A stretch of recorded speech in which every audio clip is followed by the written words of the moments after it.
നവകേരള യാത്രയ്ക്കിടെ യൂത്ത് കോൺഗ്രസ് പ്രവർത്തകരെ മുൻ മുഖ്യമന്ത്രി പിണറായി വിജയന്റെ സുരക്ഷാ ഉദ്യോഗസ്ഥർ മർദ്ദിച്ച കേസിൽ പ്രതികളുടെ മുൻകൂർ ജാമ്യ ഹർജി ജൂൺ 6-ന് പരിഗണിക്കും. അതുവരെ പ്രതികളെ അറസ്റ്റ് ചെയ്യരുതെന്ന് ജില്ലാ സെഷൻസ് കോടതി പരോക്ഷമായി പറഞ്ഞു. കേസ് നീട്ടിവയ്ക്കുന്നതിന്റെ ആനുകൂല്യം പ്രോസിക്യൂഷൻ ഉപയോഗിക്കരുതെന്നും കോടതി വ്യക്തമാക്കി. പ്രോസിക്യൂഷൻ ഹാജരാക്കിയ മർദ്ദനത്തിന്റെ ദൃശ്യങ്ങളിൽ പ്രതിഭാഗം സംശയം പ്രകടിപ്പിച്ചതോടെ ആധികാരികത ഉറപ്പാക്കാൻ കോടതി പ്രോസിക്യൂഷന് നിർദ്ദേശം നൽകുകയായിരുന്നു. ദൃശ്യമാധ്യമ പ്രവർത്തകരും സ്വകാര്യ വ്യക്തികളും പകർത്തിയ ദൃശ്യങ്ങളാണ് പ്രോസിക്യൂഷൻ കോടതിയിൽ ഹാജരാക്കിയത്. പോലീസ് ഫോട്ടോഗ്രാഫർ പകർത്തിയ ദൃശ്യങ്ങൾ ഹാജരാക്കണമെന്ന് കോടതി ആവശ്യപ്പെട്ടു. നിലവിൽ ഹാജരാക്കിയ ദൃശ്യങ്ങളുടെ ഫോറൻസിക് പരിശോധനാ ഫലവും ഹാജരാക്കണം. കേസ് പരിഗണിക്കവേ നരഹത്യാശ്രമത്തിനുള്ള കുറ്റം ചുമത്തിയതിൽ ചോദ്യശരങ്ങൾ കോടതിയിൽ നിന്നുണ്ടായി. പരിശോധനകൾ ഇല്ലാതെയാണ് നരഹത്യാ കുറ്റം ചുമത്തിയതെന്നും SITയുടെ ഉദ്ദേശം എന്താണെന്നും കോടതി ചോദിച്ചു. വാദിഭാഗം ഇപ്പോൾ തയ്യാറാക്കിയ പരാതി പൊലിപ്പിച്ച് എഴുതിയതുപോലെയല്ലേയെന്നും കോടതി പരാമർശിച്ചു.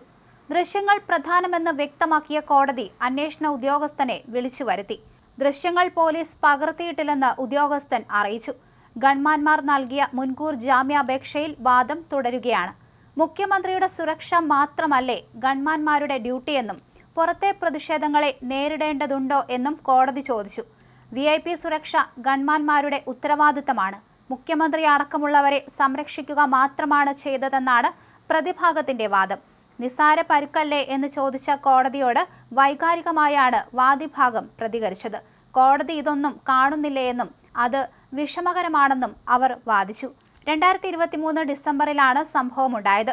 പിണറായി വിജയൻ മുഖ്യമന്ത്രിയായിരിക്കെ നടത്തിയ നവകേരള യാത്രയ്ക്കിടെ ആലപ്പുഴയിൽ വെച്ച് കരിങ്കൊടി കാണിച്ച പ്രവർത്തകരെ ഗൺമാന്മാരായ അനിൽകുമാറും സന്ദീപ് എസും ചേർന്ന് മർദ്ദിക്കുകയായിരുന്നു. സംഭവത്തിൽ ഗൺമാൻ അനിൽ, എസ്കോർട്ട് പോലീസുകാരായ അരുൺ, വിപിൻ, സന്ദീപ് എന്നിവരെ കഴിഞ്ഞ ദിവസം സസ്പെൻഡ് ചെയ്തിരുന്നു. അതേസമയം യൂത്ത് കോൺഗ്രസ് KSU പ്രവർത്തകരെ ക്രൂരമായി മർദ്ദിച്ച കേസിൽ മുൻ മുഖ്യമന്ത്രി പിണറായി വിജയന്റെ സുരക്ഷാ സംഘത്തിന്റെ വാദങ്ങളുടെ മുനയൊടിച്ച് KSRTC ബസ് ഡ്രൈവറുടെ നിർണായക മൊഴിയും പുറത്തു വന്നിരുന്നു. അന്ന് മുഖ്യമന്ത്രിയും മന്ത്രിമാരും സഞ്ചരിച്ച VIP ബസിന് നേരെ യാതൊരുവിധ ആക്രമണവും ഉണ്ടായിട്ടില്ലെന്ന് ബസ് ഓടിച്ചിരുന്ന ഡ്രൈവർ അഭിലാഷ് പ്രത്യേക അന്വേഷണ സംഘത്തിന് മൊഴി നൽകി.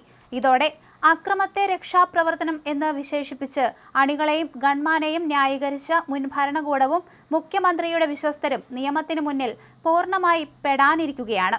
2023 നവംബർ, ഡിസംബർ മാസങ്ങളിൽ നടന്ന നവകേരള സദസ്സിനിടെ ഡിസംബർ 15-നാണ് ആലപ്പുഴ ജനറൽ ആശുപത്രി ജംഗ്ഷനിൽ വെച്ച് വൻ വിവാദമായ മർദ്ദനം അരങ്ങേറിയത്.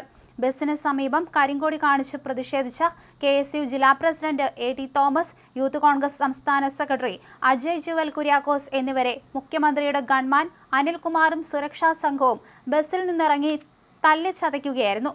ബസിന് നേരെ കല്ലും വടിയും എറിഞ്ഞപ്പോൾ മുഖ്യമന്ത്രിയെ രക്ഷിക്കാൻ ഇടപെട്ടു എന്നായിരുന്നു പ്രതികളുടെ വാദം. എന്നാൽ ബസിന് യാതൊരുവിധ കേടുപാടും സംഭവിച്ചിട്ടില്ലെന്ന് KSRTC മെക്കാനിക്കൽ എഞ്ചിനീയറും മൊഴി നൽകിയതോടെ പ്രതികളുടെ ഈ പ്രതിരോധം പൂർണ്ണമായും തകർന്നു. കേസിൽ മുൻ മുഖ്യമന്ത്രിയുടെ ഗൺമാൻ അനിൽകുമാർ ഉൾപ്പെടെയുള്ള വിശ്വസ്തർ നിലവിൽ അറസ്റ്റ് ഭയന്ന് ഒളിവിലാണ്. ഇവരെ നിയമത്തിന് മുന്നിൽ കൊണ്ടുവരാൻ പോലീസ് തെരച്ചിൽ ഊർജിതമാക്കിയിട്ടുണ്ട്.